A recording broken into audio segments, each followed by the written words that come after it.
When a grief-stricken widower in 1867 Wyoming had already made peace with dying alone, two black orphans arrived at his doorstep, carrying a wooden cross that connected his dead wife to their grandmother's final wish. But as bounty hunters close in claiming the children as runaway slaves, will Ezra Blackwood discover that the family he never wanted might be the redemption he desperately needs? The gunshot echoed across the empty valley, followed by the thud of a body hitting the ground. Ezra Blackwood lowered his rifle and walked toward the dead wolf, its gray fur matted with blood. 3 months ago, he would have felt something satisfaction, maybe even sadness for the animal. Now he felt nothing at all. The Wyoming territory stretched out before him like a brown ocean under the August sun of 1867. Heat waves danced off the cracked earth, making the distant mountains look like they were melting. Ezra wiped sweat from his forehead and squinted at the horizon. No clouds meant no rain, and no rain meant another dead harvest. He dragged the wolf's body toward a shallow ditch. The animal had been killing his chickens for weeks, but now that Margaret was gone, he wondered why he still bothered protecting them. The chickens would die anyway when winter came. Everything died eventually. The cabin sat on the ridge like a wooden box someone had forgotten to throw away. Ezra had built it with his own hands 15 years ago, when he still believed in tomorrow. Back then, Margaret would stand in the doorway each evening, waiting for him to come home. Her smile could light up the whole valley. Now, the doorway stood empty. Inside, dust covered everything like a gray blanket. Margaret's sewing basket sat exactly where she had left it, her reading glasses folded on top of her Bible. Ezra had not touched anything since the funeral. Sometimes he caught himself setting 2 plates at dinner, then remembering he only needed 1. The whiskey bottle on the kitchen table was nearly empty. Ezra poured what was left into a glass and walked to the window. Outside, the small cemetery he had dug held 3 graves. His 2 babies, taken by fever 10 years apart, and Margaret, stolen by the cholera that had swept through the territory like a hungry ghost. He had carved all 3 headstones himself, chiseling each letter with care. The work had kept his hands busy, while his heart broke into smaller and smaller pieces. Now there was nothing left to carve, nothing left to fix, nothing left to save. The glass slipped from his fingers and shattered on the floor. Ezra stared at the broken pieces, thinking how they looked like his life-sharp edges that cut anyone who tried to put them back together. He'd already decided what would happen when the first snow fell. The rifle had 2 bullets left, 1 for the pain, 1 for the loneliness. A knock at the door made him jump. Nobody ever came to the ridge anymore. The nearest neighbor lived 20 miles away, and the town was even farther. Ezra grabbed his gun belt from the chair and strapped it on. In Wyoming, unexpected visitors usually meant trouble. Through the window, he saw a familiar horse tied to his fence post. Sheriff Coleman sat on the porch steps, his hat in his hands. The lawman's face looked like someone had given him bad news to deliver. "Evening, Ezra," Coleman said when the door opened. "Mind if I come in?" "Depends on what you want." Ezra kept his hand near his gun. Trust was a luxury he could no longer afford. Coleman looked past him into the cabin. "Place looks different without Margaret's touch." "Get to the point, Sheriff. Got a situation in town that concerns you." Coleman stood up slowly, his boots scraping against the wooden porch. "Actually, it concerns Margaret. Sort of." Ezra's hand moved to his gun handle. "My wife is dead. Nothing concerns her anymore." "That's where you're wrong." Coleman pulled a wrinkled letter from his pocket. The paper was yellow and worn, as if it had traveled a very long way. "This came on yesterday's stage, from Ohio." The letter shook in Ezra's hands as he read it. The handwriting was shaky, like an old person had written it while lying in bed. The words made no sense at first, then slowly began to form a picture he did not want to see. "Says here some woman named Esther Washington worked for Margaret's family back east," Ezra said. "Claims she's dying and has 2 children who need a home." "That's right." Coleman shifted his weight from one foot to the other. "Thing is, she's already dead. Letter took 6 weeks to get here." "And the children?" He paused, as if the next words might explode in his mouth. "They're already in my jail." Ezra felt something cold crawl up his spine. What do you mean they're in your jail? Came in on the afternoon train from Kansas City. Had this letter and enough money for food, but nowhere else to go. Boys about 10, girls maybe 8. Both colored. Coleman put his hat back on. Got nobody else in the world, Ezra. That letter says you're their only hope. The words hit Ezra like a punch to the stomach. Hope was something he had buried with Margaret. It was not something he could give to anyone else, especially not to 2 children who looked like they needed more than he could ever provide. I'm not running a charity house, he said. I know that. Coleman stepped closer. But these kids got nowhere else to go. The state orphanage is full up, and the ones that ain't full. He shook his head. You wouldn't put a dog in those places. Ezra thought about the rifle with 2 bullets, about the empty cabin and the broken glass on the floor, about the way Margaret used to talk about having children of their own before the fever took their babies and left them with empty arms and broken hearts. Why me? He asked. Because, Coleman said, according to this letter, you're the only family they got left in the world. The jail cell smelled like old coffee and fear. 2 small figures sat on the narrow bench, their backs straight as soldiers. The boy held the girl's hand, and both of them watched Ezra with eyes that had seen too much for their age. These here are Samuel and Ruth, Sheriff Coleman said, his voice softer than usual. Samuel's 10. Ruth just turned 8 last month. Samuel stood up when Ezra entered, pulling his sister up with him. The boy was thin but strong-looking, with careful eyes that studied everything. Ruth stayed close to her brother, but she lifted her chin like she was not afraid of anything. You're Mr. Blackwood, Samuel said. It was not a question. I am. Ezra looked from one child to the other. Their clothes were clean but worn, patched in places where tears had been carefully mended. Someone had loved these children enough to take care of them. I'm sorry about your grandmother. She was real sick for a long time, Ruth said. Her voice was quiet but steady. She told us stories about the lady who used to live here. Said she was kind. Ezra felt something twist in his chest. What kind of stories? Samuel reached into his pocket and pulled out a small wooden cross. The wood was dark with age, carved with tiny flowers along the edges.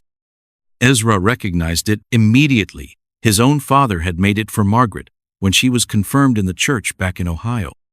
Grandmama said this belonged to Mrs. Margaret when she was little, Samuel said. She told us to give it to you if we ever met you. Said you'd understand what it meant. Ezra took the cross with shaking hands. He remembered the day his father had given it to Margaret, how proud she had been to wear it to church. After they married, she had worn it every Sunday until the chain broke. He had never known what happened to it after that. How did your grandmother get this? He asked. She worked for Mrs. Margaret's family for 40 years, Ruth said. When the old folks died, Mrs. Margaret gave it to her, said it should go to someone who needed God's protection. The cross felt heavy in Ezra's palm, heavier than it should have been. He closed his fingers around it and felt something he had not felt in months, a connection to Margaret that went beyond memory. Grandmama said you lost your children, Samuel said carefully. She said you might understand how it feels to have nobody left. Ezra looked at the boy, surprised by his directness.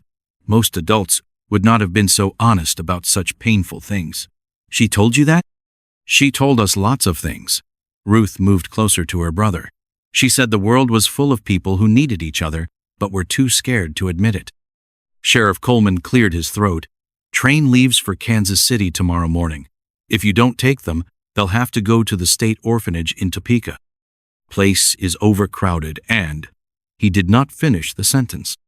We don't want to be trouble. Samuel said quickly, we can work hard. Ruth's good at cooking and cleaning, and I know how to take care of animals. We won't eat much, and we can sleep anywhere. Even in the barn, Ruth added, we're not picky. Ezra studied their faces. They were trying so hard to be brave, but he could see the fear underneath. They had already lost everything that mattered to them. Now they were asking him to be their last hope, and he was not sure he had any hope left to give. What did your grandmother tell you about me? He asked. Samuel and Ruth looked at each other, having one of those silent conversations that brothers and sisters sometimes have. Finally, Ruth spoke up. She said you were a good man who had forgotten how to be happy. She said maybe we could help you remember. The words hit Ezra like a physical blow. He turned away from the children and walked to the barred window. Outside, the sun was setting over the town, painting the sky in shades of gold and red.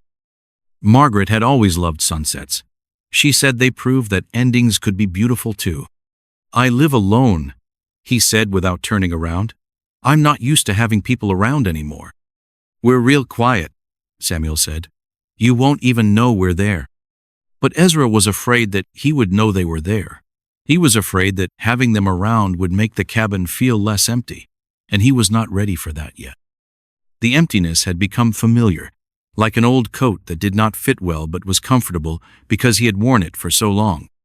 I can't make any promises, he said finally, but you can stay the night at my place. We'll figure out the rest tomorrow. The relief on their faces was so strong that Ezra had to look away. He was not their savior.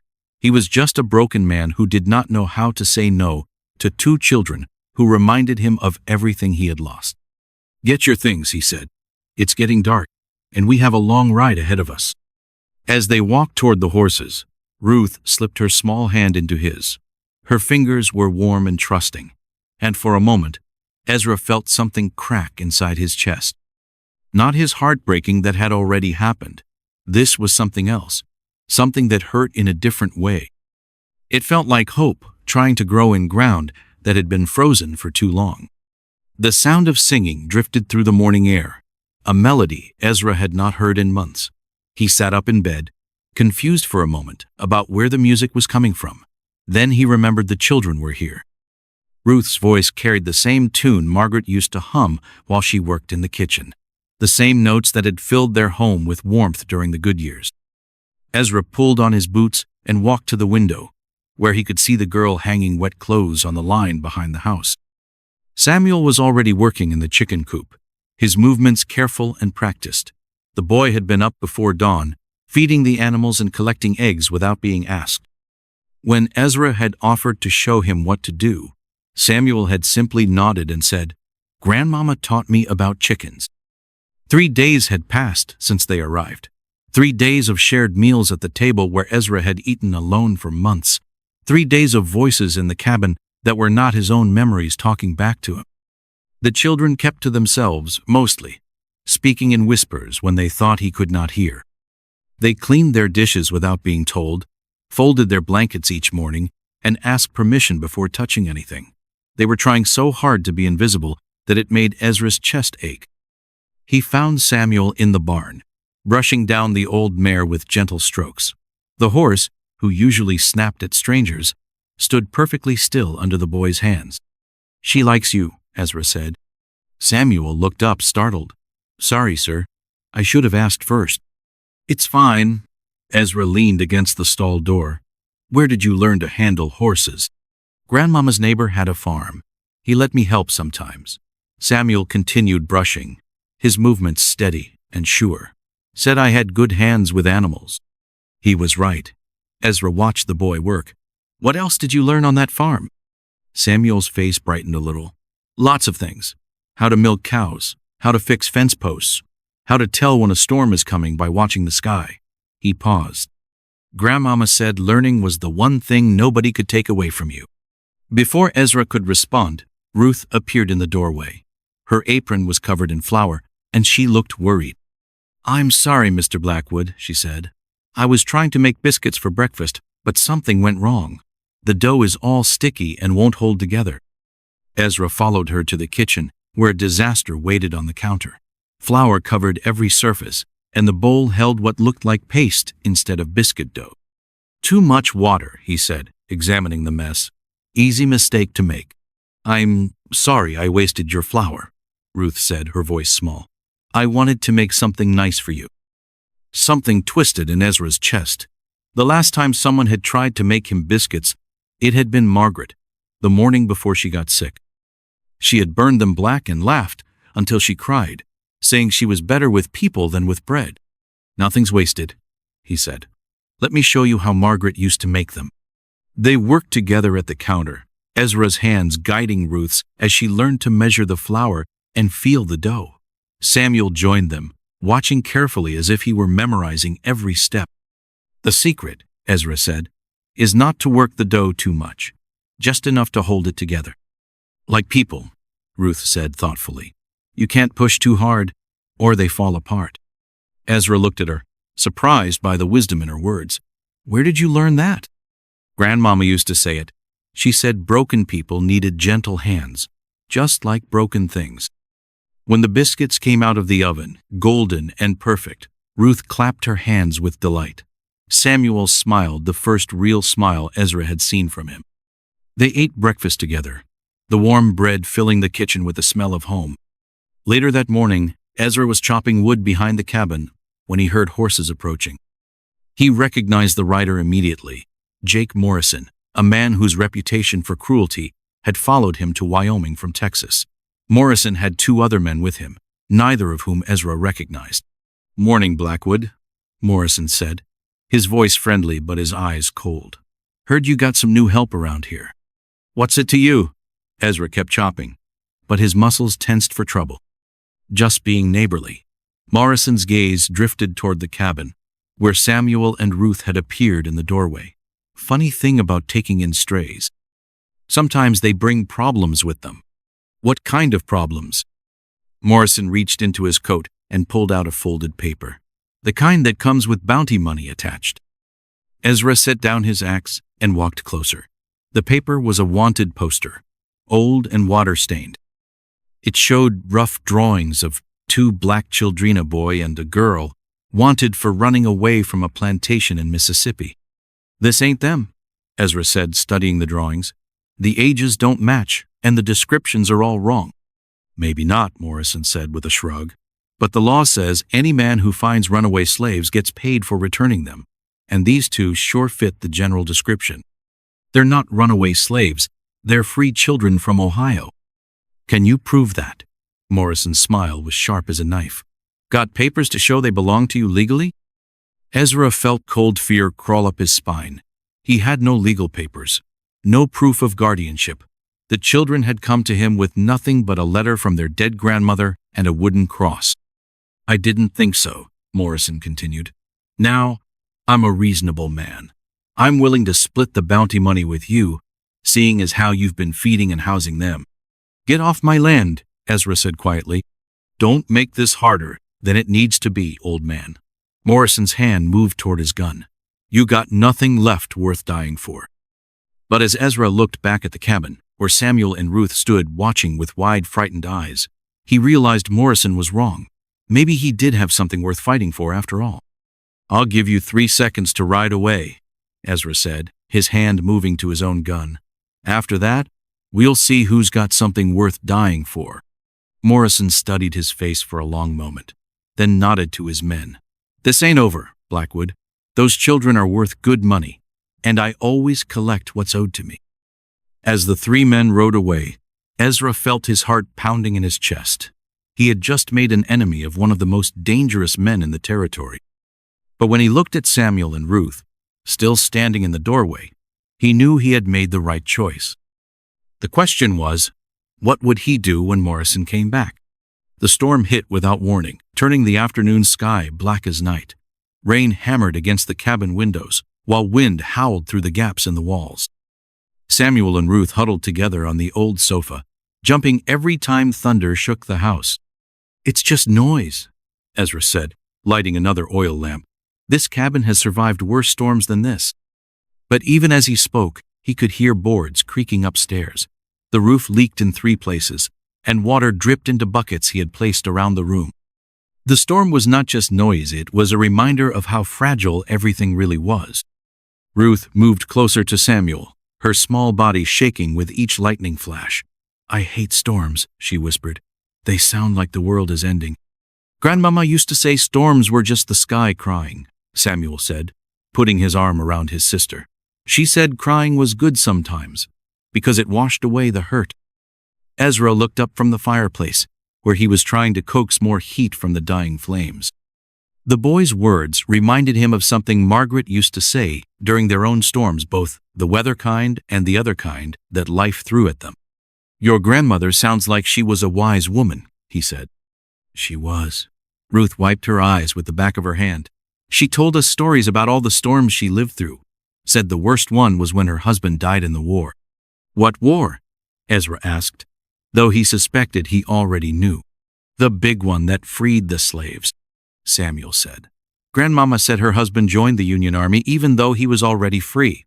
Said some fights were worth joining even when you didn't have to. The words hit Ezra like a physical blow. He had fought in that same war, wearing the blue uniform and carrying the same flag. But he had never thought about the black men who had fought beside him, or the families they had left behind. Did she ever tell you his name? He asked. William Washington, Ruth said. He died at a place called Gettysburg. Ezra felt the room spin around him. He remembered Gettysburg, the heat, the noise, the smell of smoke and blood. He remembered a black sergeant who had saved his life during the third day of fighting, pulling him to safety when Confederate bullets filled the air like deadly rain. What did he look like? Ezra asked, his voice barely above a whisper. Samuel reached into his pocket and pulled out a small tin photograph. The image was faded, but Ezra could make out the face of a proud man in a Union uniform.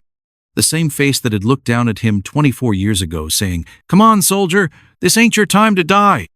That's him, Ezra said, his hands shaking. That's the man who saved my life. The children stared at him in amazement. You knew our grandfather? Ruth asked. He pulled me out of a ditch when I was shot in the leg, carried me half a mile to the field hospital. Ezra studied the photograph more closely. I never knew his name. Never got to thank him properly. He never told us about that, Samuel said. But Grandmama said he saved lots of people during the war. Said it was his way of fighting for something bigger than himself. Lightning flashed again, illuminating the cabin in stark white light. But this time, nobody jumped. The storm outside seemed smaller somehow, less frightening than the storm of memory and connection that was happening inside. There's something else, Ruth said quietly. Something we haven't told you yet. Ezra looked at her, wondering what other surprises these children might have brought with them. Morrison came to see us in town, Samuel said. Before you took us home, he asked us questions about where we came from, who our people were. What kind of questions? He wanted to know if we had papers proving we were free, Ruth said. When we showed him Grandmama's letter, he laughed. Said letters from dead people don't count in a court of law. Ezra felt ice form in his stomach. What else did he say? He said there was good money in finding runaway slaves, Samuel continued. Said it didn't matter if we were really runaways or not, as long as we looked like we could be. He offered to buy us, Ruth said, her voice so quiet that Ezra had to lean forward to hear her. Said he'd pay Sheriff Coleman $50 for each of us. The room fell silent except for the sound of rain against the windows. Ezra stared at the children, understanding finally why they had been so careful, so quiet, so afraid to take up space in his home. What did Sheriff Coleman say? He asked. He told Morrison that we weren't for sale, Samuel said. But Morrison just smiled and said everything was for sale if you knew the right price. Thunder crashed overhead, but this time it sounded different to Ezra. Not like the world ending, but like the world fighting back against something that was trying to destroy it. Listen to me, he said, kneeling down so he could look both children in the eye. Nobody is going to buy you. Nobody is going to sell you. You are not property, and you never will be. But what if he comes back? Ruth asked. What if he brings more men? Then we'll deal with it, Ezra said. Together. The word surprised him as much as it surprised them. Together. He had not thought in terms of together since Margaret died. But looking at these children, William Washington's grandchildren, he felt something shift inside his chest. You mean it? Samuel asked. You won't let him take us? I mean it. Ezra stood up and walked to the window where he could see lightning dancing across the sky. Your grandfather saved my life once. Now it's my turn to save his grandchildren. As if in response to his words, the storm began to weaken. The wind died down, and the rain gentled to a steady whisper against the glass. Ruth and Samuel moved closer to the fire, their faces peaceful for the first time since the storm began. But Ezra knew the real storm was just beginning. Morrison would be back, and next time, he would bring more than just threats and old wanted posters. Next time, He would bring guns and men who knew how to use them. The question was, would Ezra be ready for them? The dust cloud appeared on the horizon at noon, growing bigger with each passing minute. Ezra counted at least 6 riders heading toward his cabin, and he knew Morrison was keeping his promise to return. This time, the man had brought enough guns to finish what he started. "Samuel! Ruth!" Ezra called, his voice steady despite the fear crawling up his spine. "Come inside. Now." The children dropped their work and ran to the cabin. Samuel had been fixing a broken fence post while Ruth gathered eggs from the henhouse. They moved like deer who had caught the scent of wolves. "Is it him?" Samuel asked, peering through the window. "Yes." Ezra checked his rifle and pistol, making sure both weapons were loaded. "Listen carefully. There's a root cellar under the kitchen floor. If shooting starts, you hide down there and don't come out until I tell you." "What about you?" Ruth's voice was small and frightened. "I'll handle Morrison." Ezra pulled the curtains closed and positioned himself by the front window. "Whatever happens, you stay hidden. Promise me." "We promise," Samuel said, but his eyes showed he wanted to fight alongside Ezra. The riders stopped 50 yards from the cabin, close enough to talk but far enough away to avoid easy rifle shots. Morrison sat in the center, flanked by 5 men who looked like they had been hired for violence. One of them wore a deputy's badge that glinted in the sunlight. "Blackwood," Morrison called out. "We need to talk." Ezra opened the door but stayed behind its protection. "Say what you came to say." "I brought Deputy Marshal Williams from Cheyenne," Morrison announced, gesturing to the man with the badge. "He's got official papers demanding you turn over those runaway slaves." The deputy held up a folded document. Even from a distance, Ezra could see it looked official, with stamps and ribbons that might fool most people. But he had seen enough fake papers during the war to recognize forgeries. "Those children are free citizens from Ohio," Ezra shouted back. "They're not runaway slaves." "That's not what these papers say," the deputy replied. "According to this warrant, they escaped from the Hutchinson plantation in Mississippi 3 months ago." "Then your papers are wrong." Morrison laughed, the sound carrying across the empty ground like the cry of a hunting hawk. "Don't matter if they're wrong, old man. What matters is I got the law on my side now." Ezra felt sweat running down his back. The deputy's presence changed everything. Even if the papers were fake, challenging a federal marshal could land him in prison, or worse. "I want to see those papers up close," Ezra said. "You can see them all you want," Morrison replied. "Soon as you send those children out here."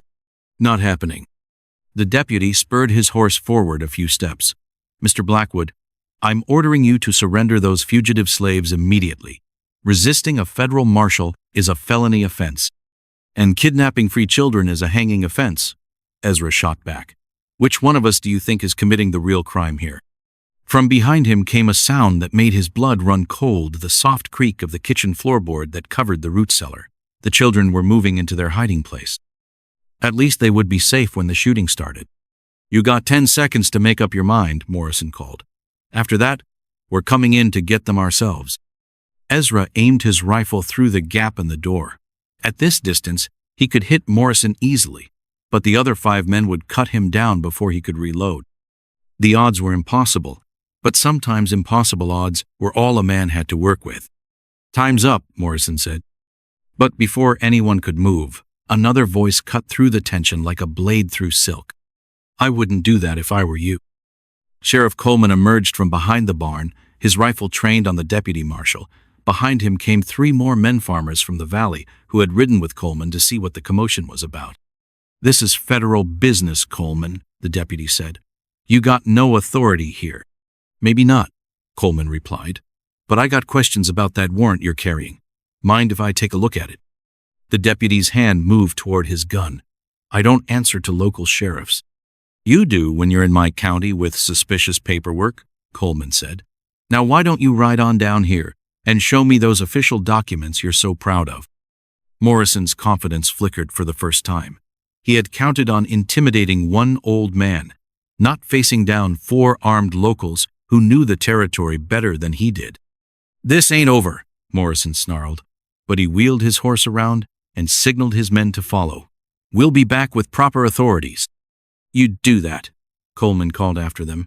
And next time, bring real papers instead of forgeries." As the riders disappeared into the distance, Ezra felt his legs go weak with relief. He leaned against the doorframe, his rifle suddenly feeling too heavy to hold. "How did you know to come?" he asked Coleman. "Got a telegram from the federal marshal's office in Cheyenne," Coleman said, dismounting from his horse. "Real Deputy Marshal Williams is in Denver investigating a bank robbery. Has been for 2 weeks. So that man was a fake, along with his warrant." Coleman walked to the cabin, his face grim. Morrison's getting desperate. When desperate men start impersonating federal officers, it means they're planning something big. Samuel and Ruth emerged from the root cellar, their faces pale but relieved. They ran to Ezra, and he found himself pulling them into an embrace that surprised him with its fierceness. "Are they gone?" Ruth whispered. "For now," Ezra said, "but they'll be back." Coleman nodded gravely. "Morrison's got too much invested in this to quit. Next time he comes, it won't be with fake papers and hired guns.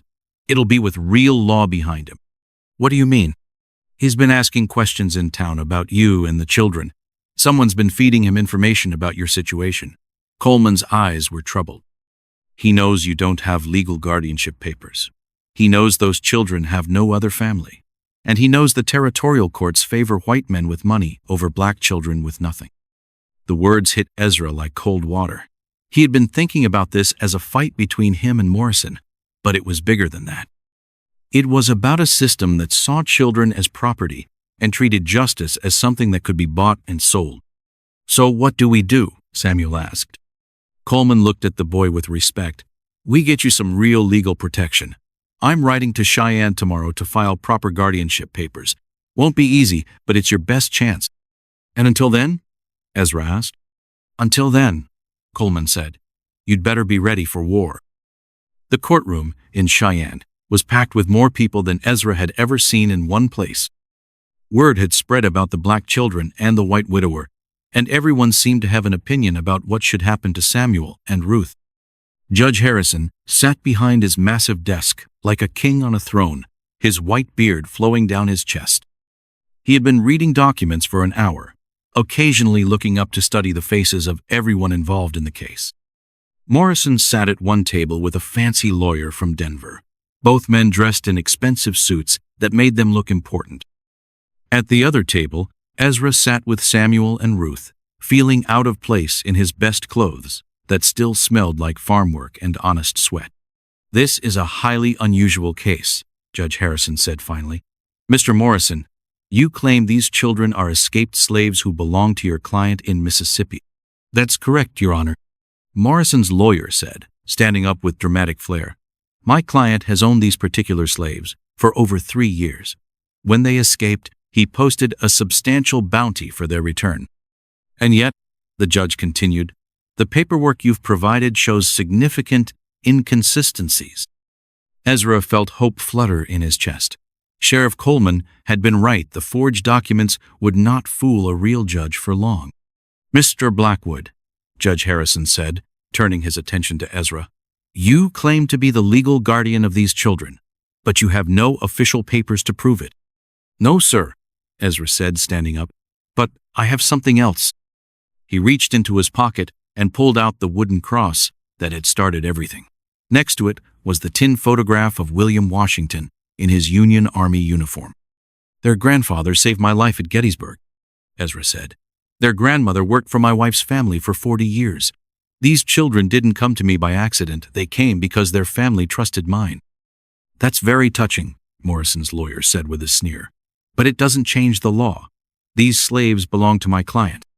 "They're not slaves," a new voice said from the back of the courtroom. Everyone turned to see an elderly black woman walking down the aisle, supported by a younger man in preacher's clothes. She moved slowly but with dignity, her eyes fixed on Samuel and Ruth. "Who are you?" Judge Harrison asked. "My name is Catherine Washington," the woman said. "I'm Esther Washington's sister, and these children's great-aunt." The courtroom erupted in whispers. Morrison's face went white as he realized his case was crumbling around him. "I have the real papers," Catherine continued, pulling a leather folder from her bag.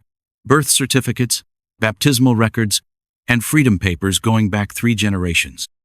Samuel and Ruth Washington have never been slaves. Their family has been free since before the war. Judge Harrison examined the documents carefully, while Morrison's lawyer sputtered objections. The papers were genuine, written in different hands, stamped with official seals, and yellowed with age in ways that could not be faked.